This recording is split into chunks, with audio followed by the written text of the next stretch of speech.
I think this is the biggest story that we're going to talk about this year on the YAA YouTube channel, and it is all about Ford and Model E, and it is not a new vehicle that they're creating. It is a new business that they've developed. What business might that be? All right, so here's the deal. Yeah. We've been all on top of this for months now. Okay, many states have carve-out laws that allow electric vehicle companies to sell directly to consumer. Yes. Just the other day, literally 2 days ago from the time you're watching this video, Ford comes out and they announce, we're setting up Ford Model E. Jim Farley, who's the CEO of Ford, is also going to be the president of this new company that's under the Ford umbrella. Ford Model E is not a new vehicle. It's a new business unit that's going to be solely dedicated to selling and manufacturing electric vehicles. Yes. Interesting. Yes. Why would Ford want to do something like that? Sure, maybe you can make the case that it allows them to focus their energies and hire software engineers and not be, encumbered by the pressures of the ICE vehicles. No, it's so they can sell direct to consumer, okay? That is what I see coming here. Look at the carve-out language for all the different states that allow EV companies like Rivian and Lucid and Tesla to sell direct to consumer. You just got to not have prior franchise dealer agreements in those states. You know who doesn't have a franchise dealer agreement with anyone? Would this be Ford's new Ford Model E does not have any. I'm telling you, man, biggest story we're probably going to break this year. I know you've felt this way for quite some time, that you have predicted this was going to happen. You have read the different carve-out laws, and you thought, okay, the only way these big players can do it is to create separate businesses. There's 200,000 F-150 Lightning reservations through Ford dealers. Yep. How do you take away the EV vehicles from the Ford dealerships, from your franchise dealer body moving forward? So here's where things get interesting. Okay. Do you think Ford's not watching what's happening already? So for example, what I mean is with their own dealerships, they're sending out, I know you don't like me talking about these stupid memos, but they're sending out memos. They're saying stop price gouging. Yeah. Stop bait and switching. Yeah. What is happening over at Kia? You can't even buy the Kia EV6 because the dealers don't even care to sell them right now. They're marking them up $20,000. So these OEMs are looking at that, and they're saying, okay, we don't love them. From the press release that Ford put out, it reads like this. Yeah. Ford Model E also will lead on creating an exciting new shopping, buying, and ownership experience for its future electric vehicle customers that includes simple, intuitive e-commerce platforms, transparent pricing, and personalized customer support from Ford ambassadors. Now, let me just flip the switch over here.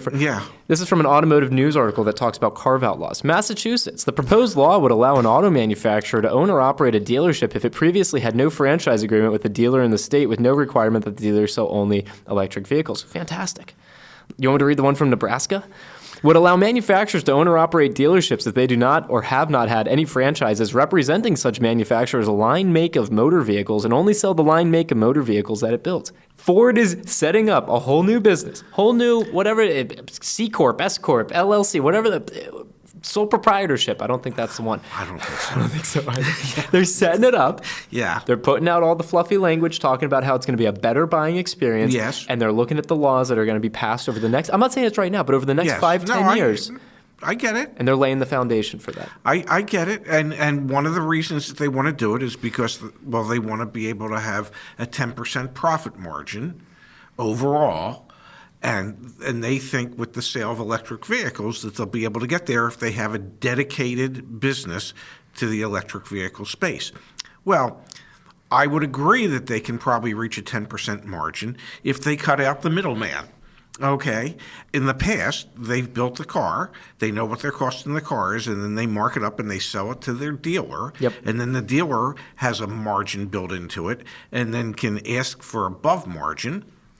And get it, then, Ford and other manufacturers have to be thinking, well, if we build it for X and our dealers have proven that we can sell it for more, that it could be sold at Y, well, then why aren't we just building it at X and selling it at Y ourselves, and we can dramatically increase our profit margin? So if the whole concept behind this is the pursuit of profit and profit margins, which it is for these businesses, then ultimately, it's going to make sense. And that's obviously the direction that Ford is now telling their dealer body, hey, we love you, And we love you selling our ICE vehicles, but you ain't going to be selling our electric vehicles in the future. And that's, again, why I think this is one of the biggest stories we'll break this year, because they are the first major automaker. And they're not, to be clear, Yes. they're not explicitly coming out and saying, hey, dealers, Yeah. we're looking 10 years down the line here and you're not playing a bigger role. They're not saying that. They're saying this is so we can set up a dedicated business unit Yes. so that we can hire the right people, have the right people run it.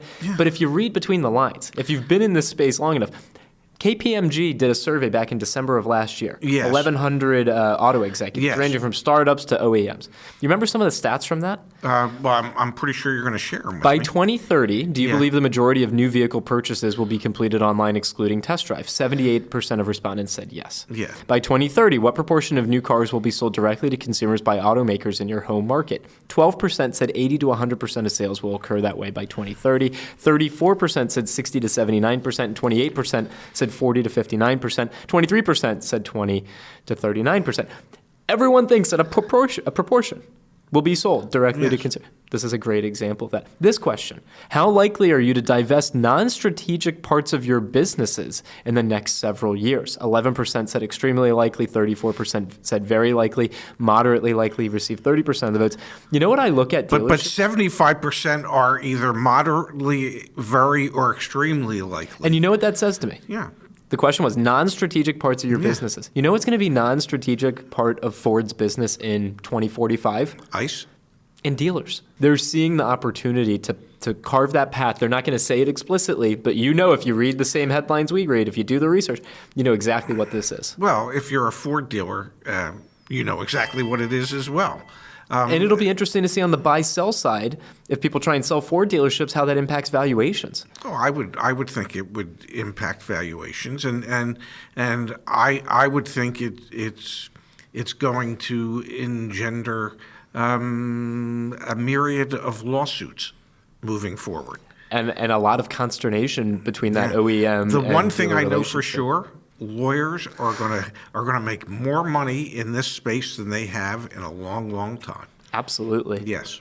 All right, so we got the article back on the Join YAA website. Justin, thank you so much for getting that up. Read the article, read the press release. We'll be keeping our fingers on the pulse of this story, because I think throughout this year, and especially like between now and 2025, Yeah. there's going to be a lot of learnings about what the future of buying a car looks like. Yes. And again, this headline from Ford, you got to dig into it a little bit. But if you dig in, you realize, okay, this is fundamentally changing how people buy cars. That's the expectation. That's what they're. here. Yeah. That's pretty much what they're saying. It's pretty neat. Yeah. Yeah. Apparently, you might have been right. We'll see. We got a couple of years to wait. All right, Pops, thanks. Thank you.